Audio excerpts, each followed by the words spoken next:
new week of CNN 10 starts right now. I'm Carl Azus, explaining events from around the world. Thank you for taking 10 minutes to watch. A massive storm system welled up last week in the United States, the nation that consistently has the most violent weather in the world. When we put this show together, there were 90 million people, more than a quarter of the entire U.S. population, who were under the threat of destructive weather. In Texas, Louisiana, and Mississippi, at least 5 people were killed as the system swept across the South on Saturday and Sunday. A tornado was spotted in southeast Alabama Sunday morning. That wasn't the only threat. A CNN meteorologist said the storms also carried damaging winds and hail. The National Weather Service warned people in the path that torrential rains could cause flash flooding in some areas. Monroe County in northeast Mississippi was hit particularly hard, according to its sheriff. He said the area was a mess after homes, businesses, and a fire station were destroyed. There was also a lot of flooding there. In 2 states east, in Georgia, tee times were scheduled earlier for the Masters golf tournament on Sunday because heavy storms were expected to pass through later that night. In fact, a tornado watch was issued for the city of Augusta as well as parts of South Carolina Sunday night. Knowing the difference between a watch and a warning can help you know what action you should take. When severe weather strikes, one of the most common questions we get, what's the difference between a watch and a warning? Well, just for comparison's sake, let's take this stoplight. Green light, yellow light, red light. Sometimes the National Weather Service will issue a hazardous weather outlook, an advisory. Treat this as a green light. Know that the possibility of rough weather is there, but go about your day as you would. Just stay alert. But as conditions tend to ripen, we may see a tornado watch issued by the National Weather Service. Use this with more caution. This means conditions are favorable for tornado development, and so you need to know what you should do in case a tornado strikes. That's where the warning comes in. If the radar has indicated a tornado or someone has spotted a tornado in progress, that's when the tornado warning is issued, and you should get to your safe place immediately, stop what you're doing, and seek shelter. 10-second trivia. Where would you most likely find regolith? Off Iceland's coast, in Earth's core, on the moon, or on Jupiter's surface? Regolith is a loose rocky covering of a planet's surface. Scientists say Jupiter has no firm surface, so the answer here is the moon. It launched into space in February and circled the Earth several times before being slingshotted away. It traveled a total of 4 million miles and finally reached the moon, but not in the way Israeli scientists hoped it would. Their unmanned, privately funded spacecraft was supposed to make a soft, controlled landing there, but communication was lost when it was about 500 feet away from the moon's surface, and it was traveling toward it at 310 miles per hour. So, well, boom. If it had been successful, this would have been the first time a private organization made a controlled landing with the smallest budget. Still, the team and their nation's leader have suggested this isn't the end. There were high hopes and high drama and in the end high disappointment for the people behind this ambitious privately funded $100 million project. From the beginning it was a case of the little guy shooting for the moon, or more precisely a soft landing on the moon, and they nearly made it with their spacecraft Bereshit, which means Genesis. There was a crowd that included the Prime Minister Benjamin Netanyahu watching on, but the team lost contact with the spacecraft in the last moments before the planned touchdown. Apparently engine problems, and then the descent became uncontrollable and it crashed. In a moment of classic understatement, one of the project managers saying, "I'm sorry to say that our spacecraft did not make it in one piece to the moon." If they had, Israel would have been just the 4th country to soft land on the moon after the old Soviet Union, the US and China. Still though, a major achievement for an upstart group that began 8 years ago as part of a Google competition. They didn't make the deadline for that competition, but decided to keep going with private funding and a lot of good old chutzpah.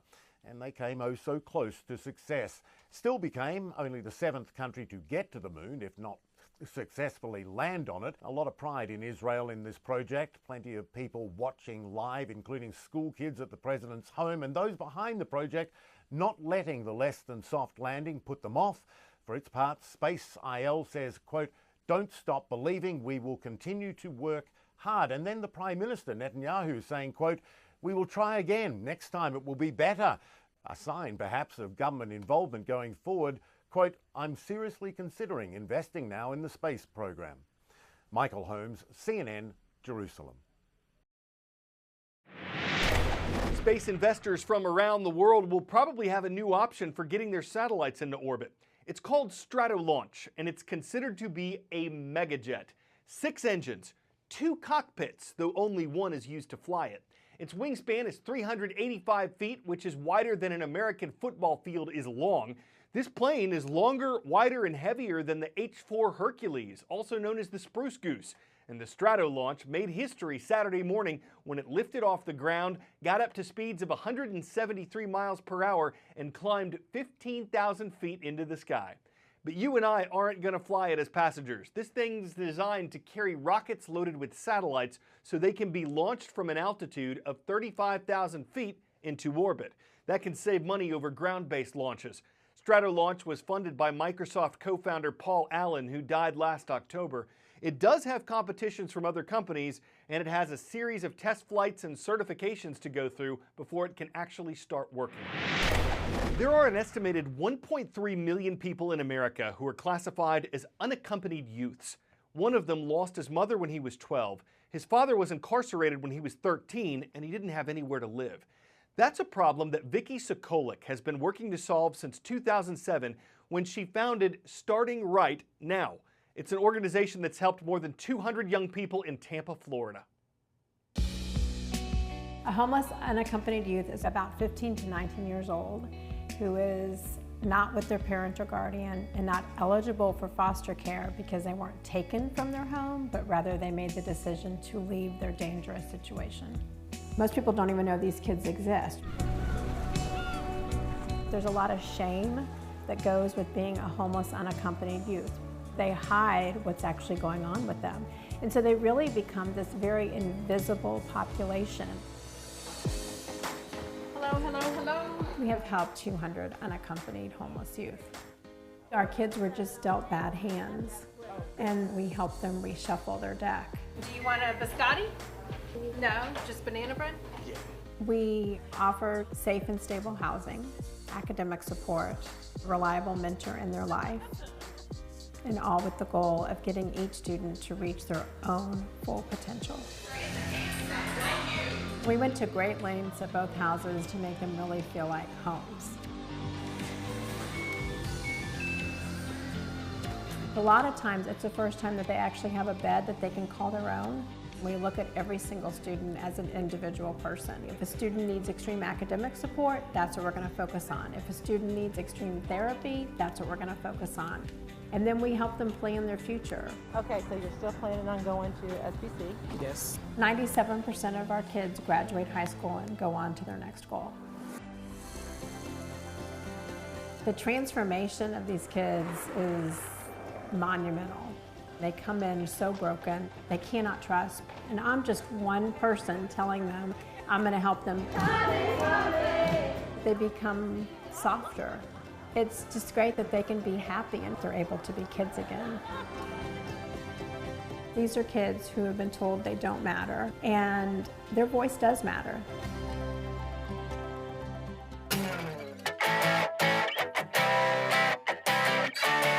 Airports and waterfalls seem like two things that don't really go together, but they do at Singapore's Changi Airport. In its new $1.3 billion shopping complex, Changi has added an indoor forest complete with an indoor waterfall.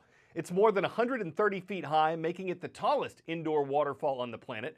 And what better place to put it than the airport that's been ranked the best in the world? Who needs a runway when you can have a spillway? Who needs a layover when you can have a sprayover?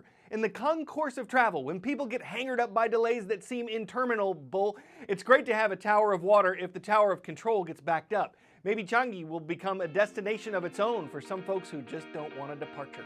This is your Captain Carl Azus, landing another edition of CNN.